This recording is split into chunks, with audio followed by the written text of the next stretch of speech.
think you've got the Front Range real estate all figured out? Well, think again.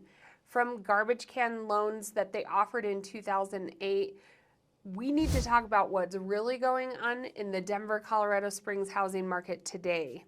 I can't believe I'm saying this, but the garbage can loans are back. Everyone said we wouldn't have a market meltdown like we did in 2008. We have a completely different housing market. But the fact is there's actually a lot of similarities to 2008 in the housing market today. For example, some of the iffy mortgages are back. So similarity number one, CNN Business reported that Zillow Home Loans is rolling out a new option. It's a 1% down payment through the Zillow home buying program. And a potential buyer pays as little as 1% towards that down payment, and Zillow Home Loans pays the additional 2%, bringing the total down payment for the home to 3%. Now let's think, if Zillow's willing to help chip in that 2%, do you think the buyer's actually paying market value? Or is it far more likely that Zillow has propped up that value by at least 2% so that the buyer is essentially overpaying? Another risky loan type people are using more and more are adjustable rate mortgages. Now, these loans have been around in the housing market for a while, but what's so alarming is how many people are flocking to them now. And what's even worse is that when they are using them, they're based on the assurance that the rate is going to eventually come down. According to Mortgage Bankers Association, when mortgage rates hit the historic lows in 2020, one of the ARM loan accounts used that the amount that was used was less than 2% of all mortgage loan applications, whereas in 2023, the end of 2023, it peaked up to nearly over 13% of all loans that were used were ARMs. That's a major increase in just 1 year. ARM applications increased overall 15%. As you can imagine, without adjustable rate mortgages skyrocketing now, but here's what I want you to know.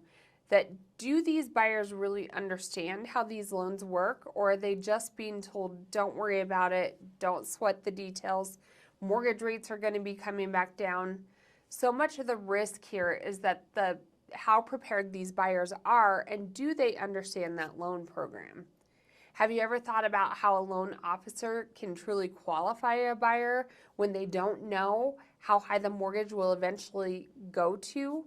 Right now, we need to be asking how lenders are qualifying their borrowers.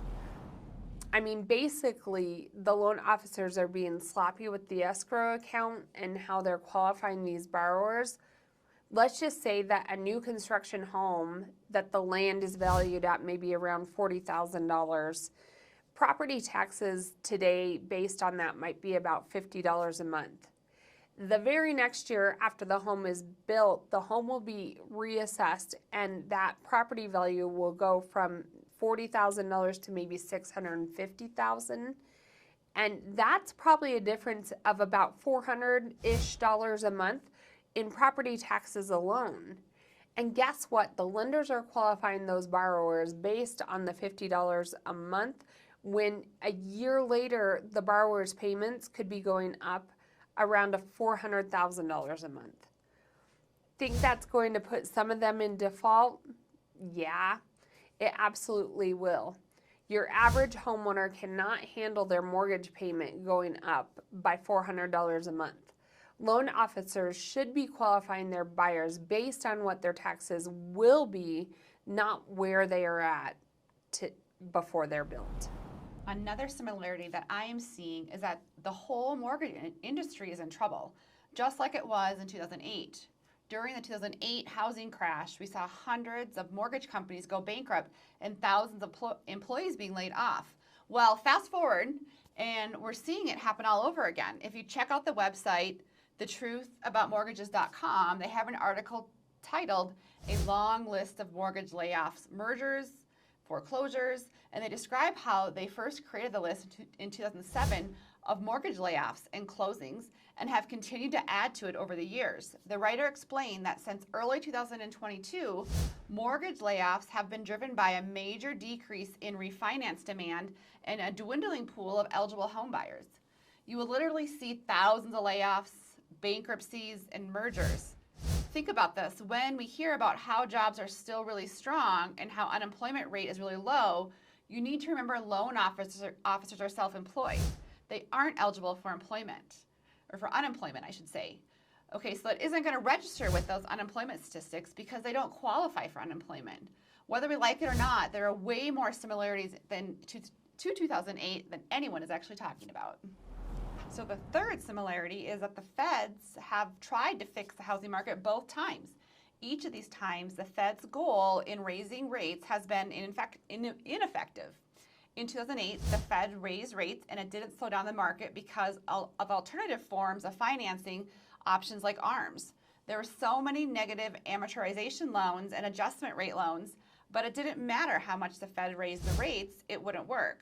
Well, today in 2023, now we're looking at how the Fed has been raising rates, both in 2022 and in 2023, and again, not having the effect they'd like to see.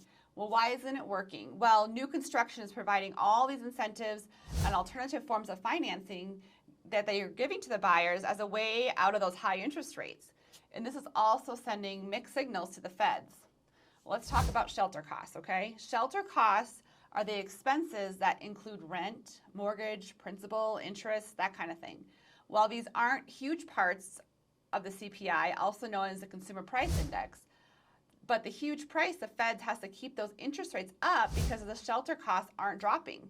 As long as shelter costs continue not to drop, the Feds will think its work isn't done, and they're going to continue to raise those rates and increase them.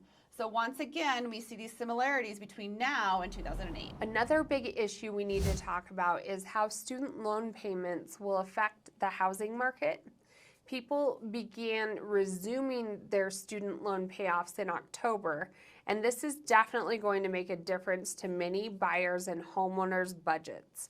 In fact, CBS News recently published an article about the effects of the student loan payoff programs resuming, and it says how about 44 million Americans with student debt must start repaying their student loans, and a change that could impose definitely a financial strain on many households after a 3.5-year hiatus of people not having to make those payments.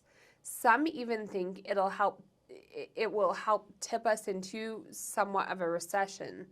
So most Americans already don't have enough income to match the growing home prices, and now they're throwing in that extra expense of bringing back their student loans. So here's a silver lining though. CNBC shares how overturning student loan forgiveness deflationary means that the Federal Reserve may not have to raise borrowing costs as much as it otherwise would have if the forgiveness succeeded. Seems like the lack of people's ability to spend may indirectly be working in the direction of further slowing consumer spending, and that will directionally contribute toward the Fed's goal of getting inflation back at its target level. The average student loan payment is around $393 a month, and the National Association of Realtors report that 51% of non-homeowners with student loan debt said that the debt is delaying them from buying a new home. So how is this going to make its way through the market? Well, will we see mortgage delinquencies or foreclosures increase? Well, I think that it'll increase delinquencies for some, but probably not for most homeowners. What it's most likely going to do is have people weigh out whether they're going to be paying their student loans or choose between paying that or their home payments. And I would assume that most people are most likely going to be paying their home loans and not their student loan payments. I am back. So another thing we really need to talk about is the housing market. can we have such low record levels of inventory, and how can it still not be a seller's market that so many real estate agents are claiming it to be right now? Sales volume is at an all-time low of 4 million. In 2021, it was well over 7 million. We literally have almost half as many sellers as we did 2 years ago. We just don't have the sellers entering the market. They're not interested in trading those 3% mortgages for an 8% one. Why would they?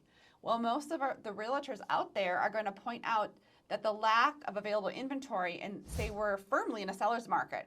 They're going to use the phrase month supply whenever they say this. Well, here's the thing. You don't want to treat this market like a seller's market regardless of the month supply, because unlike a real seller's market, buyer demand is also down. So it does distort this truth, the definition of a seller's market. So yeah, we have low inventory, low month supply, but that's not the only thing that makes up the seller's market. So I have another topic of very serious concern that we need to be aware of, especially if you watch those housing market crash videos. This is what you need to know across the Front Range of Colorado, is that it's not representative of the nation as a whole. It's also not representative of, if you look at Denver specific as Colorado as a whole, because of our large population of military, personal contractors, the tech industry, healthcare. We're constantly moving in and out, and so we're somewhat insulated here in our local market. And I also have to mention our desirability as far as, those mountains, those sun, that recreation outdoors. Denver is a really desirable place to live, so it creates a whole different market. So there you have it, folks. Some eye-opening insights across the Front Range of Colorado, the Denver housing market, and it parallels kind of the 2008 financial crisis at times. It's crucial to stay informed about these developments. So whether you're a potential home buyer, a real estate investor, or just interested in hearing about the state of the economy here in Colorado. So if you're thinking of making that move to Colorado, we would love the opportunity to help you. Drop those numbers into your phone and reach out. And you may have heard of our Big Green Box initiative coming in 2024.